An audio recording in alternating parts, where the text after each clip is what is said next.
Bienvenidos a Momentos de Reflexión, una semana más, donde seguimos conversando lo que hemos aprendido en la escuela sabática y esta semana enfocados en la esperanza que estamos estudiando a lo largo del trimestre, pero enfocada a través del Antiguo Testamento.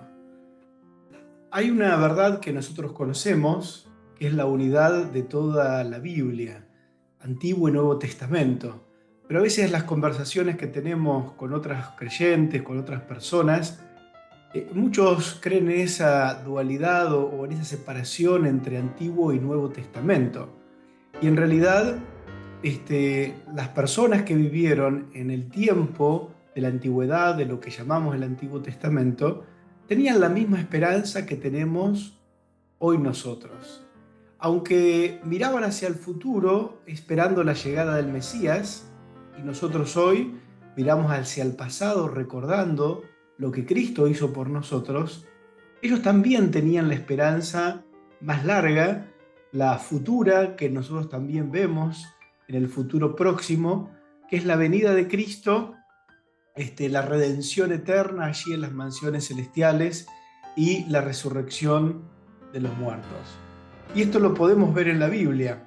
Cuando el apóstol Pablo, allí en el libro de Hebreos, cuando presenta la galería de la fe, él recorre esta idea de la esperanza de estos grandes hombres y mujeres de la antigüedad.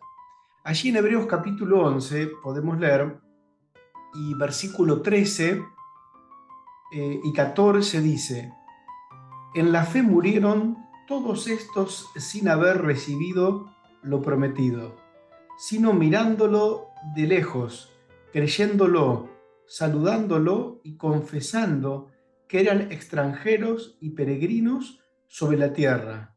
Lo que esto dicen claramente dan a entender que buscan una patria. Todas estas personas tenían una esperanza puesta en el futuro, no solamente en el Mesías que iba a venir, Cristo que iba a refrendar la salvación en la cruz del Calvario. Aquí Pablo nos habla de esa esperanza todavía más lejana, más en el futuro, donde Dios terminara con el pecado.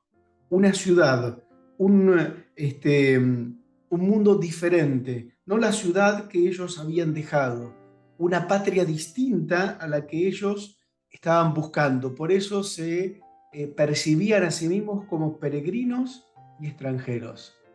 Pero en ese andar, en ese salir, en ese despegarse del mundo del que vivían, habían sufrido el abismo de la muerte. Habían pasado por esa amarga experiencia que a la humanidad le toca vivir.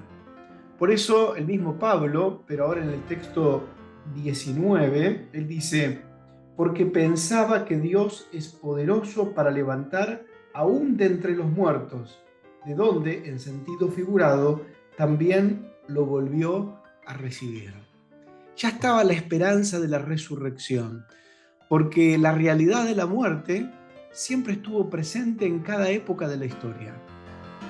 Y todos tenían esa esperanza, la esperanza que cuando este mundo terminara, cuando Dios dijera basta a la realidad del pecado, iba a venir la resurrección de los justos. Por eso ellos aceptaron el llamado de Dios, fueron a vivir donde Dios les decía, porque anhelaban una patria mejor. Pero en el mientras tanto, mientras podían perder seres queridos, donde su propia descendencia podría ir muriendo a lo largo de los siglos, había una esperanza de la resurrección, en ese Dios todopoderoso que es capaz de levantarnos inclusive de entre los muertos. Esta semana a mí me gustaría que nos quedara en la mente dos ideas muy claras que la lección va tocando. Y uno es el dolor de la realidad de la muerte. Y otra también es la paz que produce tener la esperanza en nuestro corazón. Dentro de la experiencia humana, la lección nos recuerda la vivencia de Job, de cómo él tuvo esta esperanza, pero también la Biblia nos relata el dolor que él tuvo que pasar aunque luego se nos destaca la esperanza que él tenía. ¿Ustedes recuerdan cómo hubo esa conversación entre Dios y Satanás, donde Satanás le plantea que la obediencia de Job tenía que ver no por amor, sino tenía que ver porque Dios lo cuidaba, y Dios le permite a Satanás tocarlo? Y a tal punto lo toca, dice la Biblia, que él pierde a sus hijos, pierde sus posesiones, pierde hasta la salud. Quizás no imaginamos en plenitud el dolor, la angustia, la tristeza que pasó Job. Quizás me está escuchando alguien en este momento que ha perdido hijos, por ejemplo. ¿Hay algo más terrible que la pérdida de un hijo? Esa experiencia tan traumática que por ley de la vida no debería pasar. Son los hijos quienes deben enterrar a sus padres. Cuando esto se cambia, se produce un dolor muy profundo. De un momento para el otro, Job pierde a todos sus hijos. Y al poco tiempo nomás, él pierde sus posesiones, pierde su salud. Hasta su esposa se acerca y le dice: ya está, maldice a Dios y muérete. La situación de Job realmente era terrible. Y miren cómo la describe un poquito la Biblia, ya lo último de lo que estaba pasando Job. Ahí en el capítulo 2 de Job se nos dice, versículo 7, salió entonces Satanás de la presencia de Jehová e hirió a Job con una llaga maligna desde la planta del pie hasta la coronilla de la cabeza. Y Job, sentado en medio de ceniza, tomaba un trozo de tiesto y se rascaba con él. Qué descripción gráfica de cuando un ser humano está en el pozo profundo del dolor, de la angustia, de la tristeza. Esto es el punto cúlmine más triste de la situación que a él le tocó vivir. Aparentemente no había salida, aparentemente no había oportunidad para mirar más allá y poder sentir paz interior, sentir felicidad, sentir de que algo bueno podría venir. Como a muchos les sucede hoy en la vida, a veces con menores dificultades, podemos sentirnos en ese profundo pozo cual estaba Job. Es en medio de esta circunstancia tan adversa, tan triste, de tanto dolor, de tanta depresión, donde en el andar de esos días, Job puede aferrarse a la esperanza, aferrarse en algo que todavía no ve, que todavía no percibe, que todavía no siente, pero que él conoce. Es aquí donde nosotros podemos ver la unión entre la creencia y la experiencia. Porque a veces decimos, ¿de qué tanto nos sirve conocer la verdad? Como lo decimos a la iglesia, ¿vieron? Nosotros conocemos la verdad.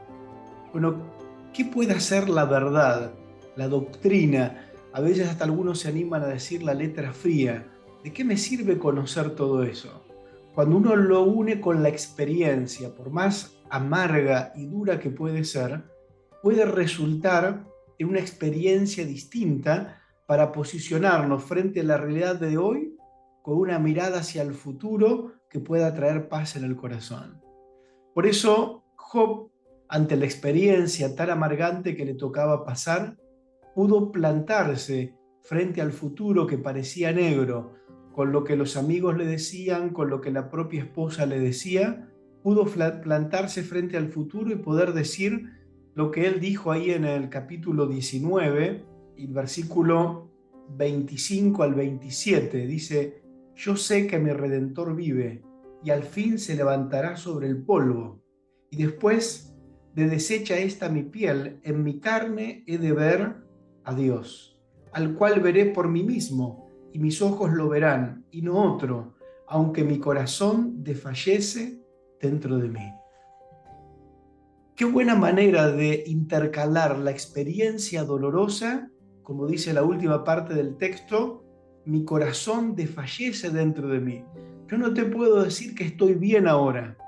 Yo no te puedo decir que estoy contento ahora. Ahora estoy triste, estoy mal, mi corazón se estruja. Pero yo sé algo, tengo una convicción clara, yo sé que mi Redentor vive, yo sé que mi Redentor puede levantarme del polvo. Él se sentía morir, él no sabía lo que estaba pasando detrás de escena, en esa lucha del gran conflicto, que es lo mismo que pasa en tu vida y en mi vida, pero sí conocía la realidad de la esperanza. Que un ser humano frente al pozo que le toque estar puede mirar hacia adelante, puede mirar hacia arriba, puede creer en ese Dios que hoy parece ausente, que hoy no lo percibo, pero que está allí. Y en medio de un corazón que se estruja de dolor, uno puede exclamar: yo sé que mi Redentor vive. Y aunque mi situación no cambie, yo tengo la esperanza de la resurrección. No lo dice aquí el texto, pero creo que está implícito en lo que expresa Job. También estaba su esperanza de volver a encontrarse con sus hijos que él había perdido. Porque él creía en Dios, creía en su Redentor, creía en el poder de Dios de traer a sus hijos nuevamente a la vida.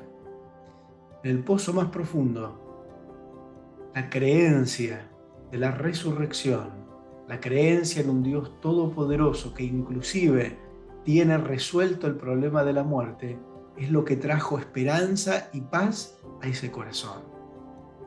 También el rey David pasó por la angustia, la depresión, la tristeza a lo largo de su vida, pero siempre fue confiando en Dios.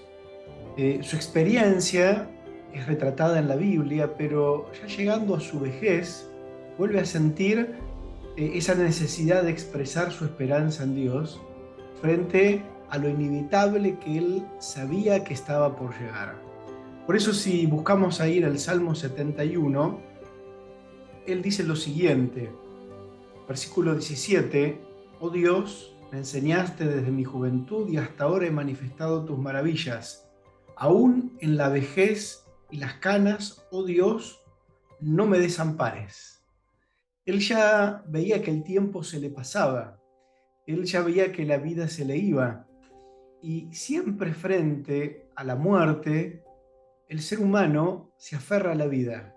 Fuimos creados para vivir, y esto puede producir en aquel que siente que la vida se le va, quizás no solamente por el tema de la edad, a veces frente al dolor de una enfermedad que no tiene cura, uno siente que la vida se va y uno quiere aferrarse a la vida.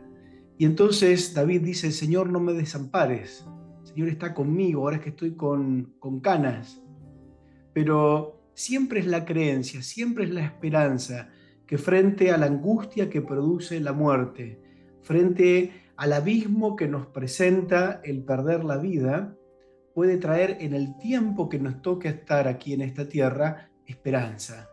Por eso el mismo David, en el mismo Salmo, él agrega lo siguiente, en el versículo 20: tú que me has hecho ver muchas angustias y males, volverás a darme vida y de nuevo me levantarás de los abismos de la tierra. La esperanza. A veces nuestros pensamientos quieren llevarnos en el espiral hacia abajo, donde la tristeza, la angustia, la depresión nos tomen como presa. Pero es la creencia firme en un Dios todopoderoso, es la creencia firme en un Dios redentor, es la creencia firme en un mundo mejor, es la creencia firme en la resurrección, que pueden ayudarnos a mirar hacia el futuro con esperanza. Y que esa esperanza pueda traer en el presente paz y contentamiento. Porque no podemos escaparle a la realidad que el pecado ha traído en esta vida, que es la muerte. Pero sí podemos saber de que confiamos en un Dios todopoderoso que un día va a terminar con esto. Esta esperanza atraviesa toda la Biblia, no solamente llevando desde el Antiguo Testamento hacia la cruz a la gente, donde Cristo da su vida en expiación por los pecados y asegura la salvación, sino también ese hilo nos va llevando hasta la segunda venida de Cristo, hasta el momento donde Cristo venga y termine con el pecado y podamos ver visto allí, desde la mano misma de Dios, con su poder levantar a los muertos del sepulcro. Tanto Job como David, pasando por experiencias amargantes, de profunda tristeza, de profundo dolor, pueden sortear esa etapa de su vida poniendo su mente en la esperanza de la resurrección. No solamente el Nuevo Testamento, ya desde los patriarcas, desde los antiguos, esta esperanza hizo que sus vidas en esta tierra puedan ser sobrellevables, puedan tener paz, puedan tener contentamiento, inclusive en medio de tremendas dificultades. Recordaba mientras leía y comparto esto con ustedes, aquel canto, ¿no?, que en alguna época se cantaba mucho, que dice: puedes tener paz en la tormenta, ¿no? Fe y esperanza aunque haya aflicción. ¿Por qué? Porque cuando nos acercamos a Dios, cuando nos abrazamos de Él, nosotros podemos tener paz en medio de las tremendas dificultades. Porque junto con Job podemos decir: yo sé en quién he creído. Y por último quiero leer el pasaje allí de Daniel 12, donde el profeta, teniendo una visión del futuro, escribe. En el texto capítulo 12 dice: en aquel tiempo se levantará Miguel, el gran príncipe que está de parte de los hijos de tu pueblo, y será tiempo de angustia cual nunca fue desde que hubo gente hasta entonces. Pero en aquel tiempo será libertado tu pueblo, todos los que se hallen escritos en el libro, y muchos de los que duermen en el polvo de la tierra serán despertados, unos para vida eterna y otros para vergüenza y confusión perpetua. Aquí el profeta puede ver el futuro. A él se le había dicho que selle las palabras de ese libro para el tiempo del fin. Pero ya mirando en el tiempo del fin, el profeta ve: se va a levantar Cristo, Miguel, ¿no?, y va a salir en defensa de su pueblo. Y va a ocurrir la consumación de la esperanza que a lo largo de los siglos ha mantenido firme a los cristianos en todo tiempo. Dice que muchos de los que duermen en el polvo serán despertados para vida eterna. Esa es la esperanza que ha movido el corazón de mucha gente a lo largo de la historia. Y seguramente si vos pudieras expresarte en este momento, muchos de nosotros hemos perdido seres queridos, y lo que ha hecho que podamos seguir adelante, que nos ha dado esperanza, resignación, consuelo y paz, es la esperanza de la resurrección. Algo que a lo largo de la Biblia se vuelve a mencionar una y otra vez. Algo que a lo largo de la Biblia una y otra vez se nos dice que es así y que es algo que podemos creer. No solamente lo que hemos leído en el Nuevo Testamento, la muerte y resurrección de Cristo, primicia de los que durmieron. También nos dice la Biblia que los grandes hombres y mujeres de fe del pasado, que miraban a largo tiempo en el futuro, también creían en el poder de Dios para levantarlos del sepulcro. ¿No es acaso esta es la esperanza que tiene que mover el corazón de cada uno de nosotros? Yo quiero compartir con ustedes una cita del Espíritu de Profecía que también nos puede ayudar a mantener en mente esta esperanza que dijimos un día que íbamos a abrazar. Dice: para los que están perdiendo a sus amados en este mundo, cuán preciosas son su fe y esperanza en las promesas de Dios que les abren la vida inmortal futura. Sus esperanzas pueden fijarse en realidades invisibles del mundo futuro. Cristo ha resucitado de la muerte, las primicias de los muertos. La esperanza y la fe fortalecen el alma para que pase por las negras sombras de la tumba, con la plena fe de surgir a la vida inmortal en la mañana de la resurrección. El paraíso de Dios, el hogar de los salvados, Allí toda lágrima será quitada de todos los rostros, cuando Cristo venga por segunda vez para ser admirado entre todos los que creyeron. La muerte será sorbida con victoria y no habrá más enfermedad, más aflicción, más muerte. Qué bueno es poder espaciar nuestra mente en estos conceptos, en estas verdades. Cuanto más yo disfruto la lectura de la Biblia, espaciando mis pensamientos en esta esperanza, más viva se hace en mí. Esto que vivimos en este mundo de dolor, de pesar, no es para siempre. Tu dolor no es para siempre.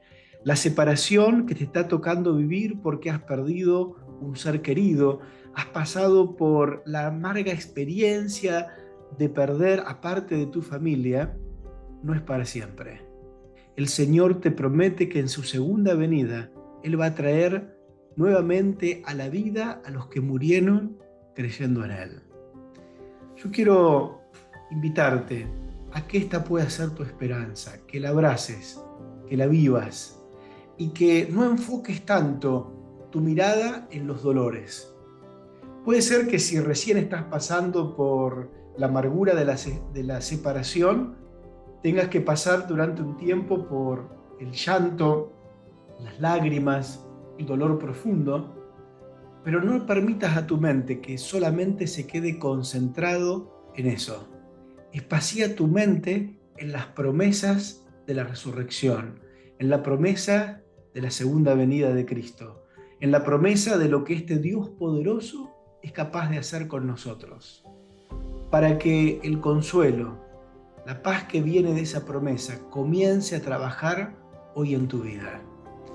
Y yo recuerdo la última conversación que tuve con mi madre cuando nos despedimos, cuando ella ya sabía que le quedaban pocos días de vida debido a su enfermedad y me estaba despidiendo de ella, tenía que volver al lugar donde estaba trabajando y me dice: no llores porque nos vamos a reencontrar cuando Cristo venga por segunda vez. Frente al dolor de la separación, poder poner la esperanza en el reencuentro cuando Cristo venga. Esto no quita que nos duela, pero un dolor marcado por la esperanza hace que uno pueda vivir tranquilo, pueda construir positivamente hacia el futuro, porque nosotros creemos que la muerte no es algo para siempre, es transitorio, porque Cristo en la cruz venció a Satanás, venció la muerte y Él tiene la llave del sepulcro. Cristo es nuestra esperanza. Cristo murió y resucitó, y así también hará lo mismo con los suyos cuando Él venga por segunda vez. ¿Crees esto? Estas fueron las palabras que Cristo le dijo a Marta cuando Lázaro había muerto. ¿Crees esto? ¿Crees en el poder de la resurrección? Porque el que cree, todo le es posible. Que Dios te bendiga y ojalá que la esperanza que hemos repasado en esta semana, todavía nos queda un día más, sea la que te mantenga firme en el camino del Señor, la que te traiga consuelo, pero también la que pueda darte paz y alegría en esta vida a pesar de las pérdidas que tengas. ¿Por qué? Porque Cristo viene pronto y Él trae la resurrección consigo para aquellos que murieron en Él. Que Dios te bendiga y nos encontramos la semana próxima en Momentos de Reflexión.